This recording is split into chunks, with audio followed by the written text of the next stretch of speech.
نماز کے جس رکن کو ادا کرنے کی طاقت ہو وہ ادا کرنا واجب ہے. مثلا آپ قیام کر سکتے ہیں لیکن رکوع نہیں کر سکتے تو قیام کر لیجئے. آپ قیام نہیں کر سکتے لیکن رکوع کر سکتے ہیں تو رکوع کر لیجئے. آپ قیام اور رکوع کر سکتے ہیں, سجدے میں نہیں جا سکتے تو قیام اور رکوع تو پراپر کیجئے. سجدے کے لیے آپ کرسی پہ بیٹھ کے اشاروں سے نماز پڑھ لیجئے. اسی طرح بعض اوقات قیام نہیں ہوتا, جیسے رمضان میں قیام ہوتا ہے نا, قیام اللیل, تو آپ کیا کرتے ہیں, کچھ دیر کھڑے رہتے ہیں پھر بیٹھ جاتے ہیں. لیکن رکوع اور سجدہ آپ کر سکتے ہیں تو رکوع اور سجدہ کرتے جائیں, یہ نہیں کہ ایک دفعہ بیٹھے تو ہر چیز بیٹھ کے کر رہے ہیں. تو یہ یاد رکھیے کہ نماز کا جتنا رکن آپ ادا کر سکتے ہیں, اگر سارا وقت کھڑے نہیں ہو سکتے, آدھا بھی ہو سکتے تو آدھا کھڑے ہو جائیں پھر بیٹھ جائیں. لیکن جب رکوع کا ٹائم ہے تو کھڑے ہو جائیں پھر رکوع کر لیں. بیٹھ کر رکوع اور سجدہ کرنے کا طریقہ ابن عمر سے مروی ہے, وہ کہتے ہیں رسول اللہ صلی اللہ علیہ وسلم اپنے ایک بیمار ساتھی کی عیادت کے لیے نکلے, میں بھی آپ کے ساتھ تھا.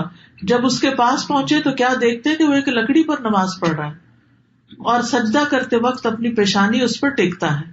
آپ صلی اللہ علیہ وسلم نے اس کی طرف اشارہ کیا تو اس نے لکڑی کو پھینک دیا اور اس نے تکیہ پکڑ لیا. تو رسول اللہ صلی اللہ علیہ وسلم نے فرمایا اس کو بھی ہٹا دو, یعنی تکیے کو. اگر تم استطاعت رکھتے تو زمین پہ سجدہ کرو, نہیں رکھتے تو اشارے سے پڑھو اور اپنے سجدوں کو اپنے رکوع سے زیادہ جھکاؤ. یعنی تکیے, تختے, کسی چیز پہ پڑھنے کی ضرورت نہیں, ٹیبل پہ کسی بھی چیز پہ سر رکھنے کی ضرورت نہیں. اور یہ حدیث یاد رکھیے. عبدالعزیز بن باز کہتے ہیں کہ زمین یا کرسی پر بیٹھ کر نماز ادا کرنے کے لیے واجب ہے کہ وہ سجدہ کرتے وقت اپنے رکوع سے زیادہ جھکے, بس یہ یاد رکھیے. لیکن سجدے کی حالت میں اس کے لیے واجب ہے کہ اگر استطاعت ہو تو زمین پر ہاتھ رکھے اور رکوع میں دونوں گھٹنوں پر, یعنی جیسے نیچے بیٹھ کے کوئی پڑھ رہا ہے تو رکوع کے وقت کیا کرے, گھٹنوں پر ہاتھ رکھ لے, اور سجدے کے وقت کیا کرے, زمین پر ہاتھ رکھ لے. لیکن کوئی لکڑی اور بینچ اور یہ کچھ بھی رکھنے کی ضرورت نہیں. اگر زمین تک نہیں جاتا تو جہاں تک ہاتھ انگلیاں لگتی ہیں تو اتنی لگا لے تاکہ رکوع اور سجدے میں اشارے میں فرق ہو. لیکن اگر استطاعت نہ ہو تو اپنے ہاتھ گھٹنوں پر ہی رکھے, جیسا کہ نبی صلی اللہ علیہ وسلم سے ثابت ہے کہ مجھے 7 ہڈیوں پر سجدہ کرنے کا حکم دیا گیا ہے. پیشانی, اور آپ نے ناک کی طرف اشارہ کیا, دونوں ہاتھ, دونوں گھٹنے اور پاؤں کی انگلیاں. اور جو شخص ایسا کرنے سے عاجز ہو اور کرسی پر بیٹھ کر نماز ادا کرے تو اس میں کوئی حرج نہیں. یعنی زمین پہ نہیں بیٹھ سکتا تو کیا کرے, کرسی پہ بیٹھ جائے. فاتقوا اللہ ما استطعتم, نبی صلی اللہ علیہ وسلم نے فرمایا اذا امرتکم بامر فاتوا منہ ما استطعتم, جب میں تمہیں کسی چیز کا حکم دوں تو تم اپنی استطاعت کے مطابق اس پر عمل کرو.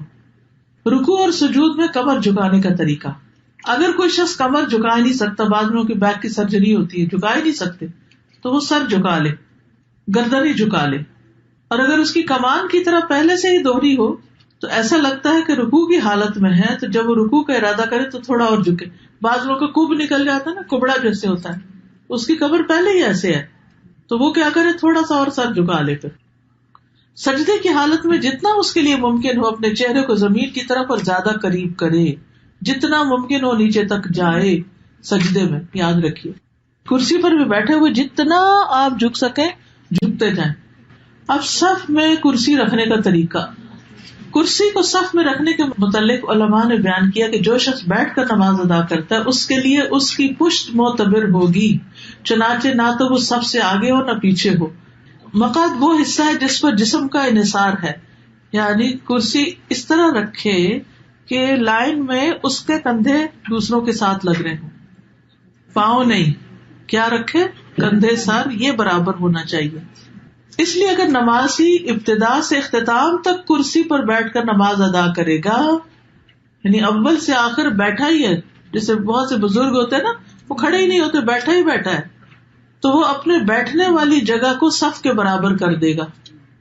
یعنی یہ جگہ صف کے برابر ہو جائے گی اور پاؤں کہاں ہوں گے, آگے نکلے ہوئے ہوں گے. اور اگر وہ کھڑا ہو کر نماز ادا کرے گا اور صرف رکوع سجدے کے وقت کرسی پر بیٹھے گا تو اس میں کھڑا ہوتے وقت صف میں برابر کھڑا ہوگا, کرسی پیچھے جائے گی, پھر کرسیاں الگ رکھی جائیں گی تاکہ وہ دوسروں کے لیے تکلیف کا باعث نہ بنے. عین بیچ میں کرسی نہیں رکھے کہ پیچھے والا کیا کرے گا, اور کرسی بھی ایسے ہے جو آگے پیچھے ہو سکتی ہو. کامن سینس ہے بالکل. اپنی پوری کوشش کے ساتھ جتنا کر سکتے ہو کر لو.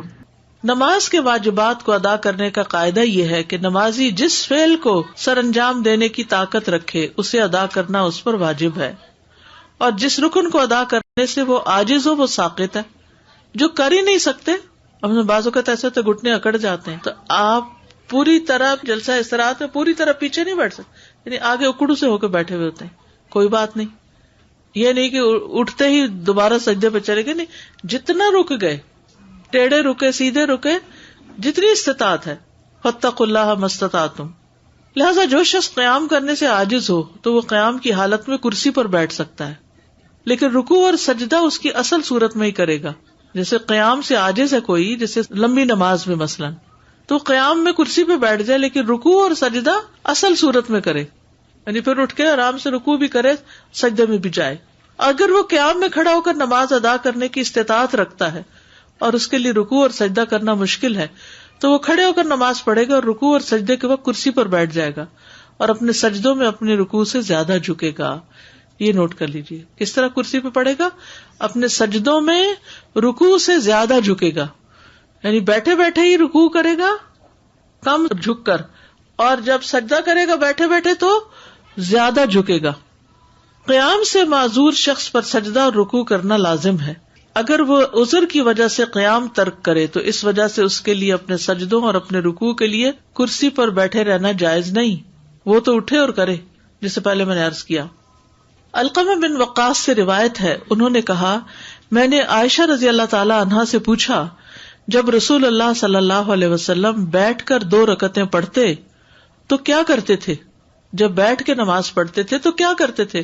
انہوں نے جواب دیا، آپ ان میں قرات کرتے رہتے، جب رکوع کرنے کا ارادہ کرتے تو کھڑے ہو جاتے، پھر رکوع کرتے تھے، یعنی قیام میں بیٹھ جاتے لیکن رکوع کے وقت پھر کھڑے ہو جاتے۔ سمجھ آ گئی بات؟ اوکے۔ سجدہ اور رکوع سے معذور شخص پر قیام کرنا لازم ہے، یعنی اگر کوئی شخص کھڑا تو ہو سکتا ہے لیکن رکوع اور سجدے میں نہیں جا پاتا تو کم از کم قیام ضرور کرے۔ کچھ لوگ ہوتے ہیں قیام کر سکتے ہیں لیکن وضو کیا، جا کے ڈھک کرسی پہ بیٹھ گئے اور وہی سارا پڑھا۔ نہیں، اگر آپ کھڑے ہو کے کھانا پکا سکتے کچن میں تو نماز میں آ کے کیوں بیٹھ گئے؟ پھر وہ کبھی کہتے ہیں کہ ہمارے لیے بیٹھنا اٹھنا مشکل ہے، مشکل تو ہے لیکن اجر بھی ہے۔ صبح فجر کے وقت بیڈ سے بھی تو اٹھتے ہیں نا ہم۔ پھر اسی طرح یہ ہے کہ کرسی کو پکڑ کے اٹھ جائے اگر ویسے نہیں اٹھ سکتے، ویسے بھی تو نماز کے لیے ٹیک لگا کے اٹھتے ہیں نا ہاتھوں کی، ٹھیک ہے نا؟ تو فاتقوا اللہ ما استطعتم، جتنی استطاعت ہے اتنا کام کرتے جاؤ۔ اگر وہ رکوع اور سجدہ اصل صورت میں ادا کرنے سے معذور ہے تو اس وجہ سے اس کا قیام کو چھوڑنا اور حالت قیام میں کرسی پر بیٹھنا جائز نہیں۔ کچھ قیام بیٹھ کر، کچھ قیام کھڑے ہو کر کرنے کی اجازت ہے۔ حضرت عائشہ کہتی ہے کہ رسول اللہ صلی اللہ علیہ وسلم بیٹھ کر بھی نماز پڑھتے تھے، آپ بیٹھے ہوئے قرات فرماتے، جب آپ کی قرات سے اتنا حصہ بچ جاتا جتنی 30 یا 40 آیتیں ہوتی ہیں تو آپ کھڑے ہو جاتے اور کھڑے ہو کر ان کی قرات فرماتے، پھر رکوع کرتے، پھر سجدہ کرتے، پھر دوسری رکعت میں بھی ایسا ہی کرتے۔ سہارا لے کے نماز پڑھنے کی اجازت، کرسی کا سہارا یا پھر کوئی ستون کا سہارا، دیوار کا سہارا۔ رسول اللہ صلی اللہ علیہ وسلم جب بڑی عمر کے ہو گئے اور جسم کچھ بھاری ہو گیا تو اپنی جائے نماز کے پاس آپ نے ایک ستون بنا لیا، آپ اس کا سہارا لے کر نماز پڑھتے تھے۔ جو قیام نہ کر سکے وہ بیٹھ کر نماز پڑھ لے، جو قیام نہ کر سکے وہ بیٹھ کے نماز پڑھ لے۔ حضرت عائشہ سے روایت ہے کہ کچھ لوگ نبی صلی اللہ علیہ وسلم کی آپ کے ایک مرض کے دوران عیادت کرنے آئے، آپ نے انہیں بیٹھ کر نماز پڑھائی۔ شوکانی کہتے ہیں کہ اگر کوئی شخص کسی عذر کی بنا پر قیام کی استطاعت نہ رکھے تو بیٹھ کر نماز ادا کر لے، اور جو شخص عذر کی بنا پر بیٹھنے سے بھی قاصر ہو وہ پہلو کے بل لیٹ کر نماز ادا کر لے۔ اگر ٹیک لگا کے کر سکتا تو ٹیک لگا کے کر لے۔ کچھ ایسے معذور ہو جاتے ہیں نا کہ جو بیٹھ نہیں پاتے، بزرگ ہوتے ہیں، تو ان کو ٹیک لگوا دے۔ عمران بن حسین رضی اللہ عنہ کہتے ہیں کہ مجھے بواسیر کا مرض تھا، پائلز تھے، تو میں نے نبی صلی اللہ علیہ وسلم سے نماز کے بارے میں دریافت کیا۔ آپ نے فرمایا، کھڑے ہو کر نماز پڑھو، اگر تمہیں اس کی بھی طاقت نہ ہو تو بیٹھ کر ادا کرو، اور اگر اس کی بھی طاقت نہ ہو تو پہلو کے بل لیٹ کر پڑھ لو، یعنی کرسی پہ نہیں بیٹھ سکتے، چارپائی پہ نہیں بیٹھ سکتے تو لیٹ جاؤ، سائڈ پہ پڑھ لو۔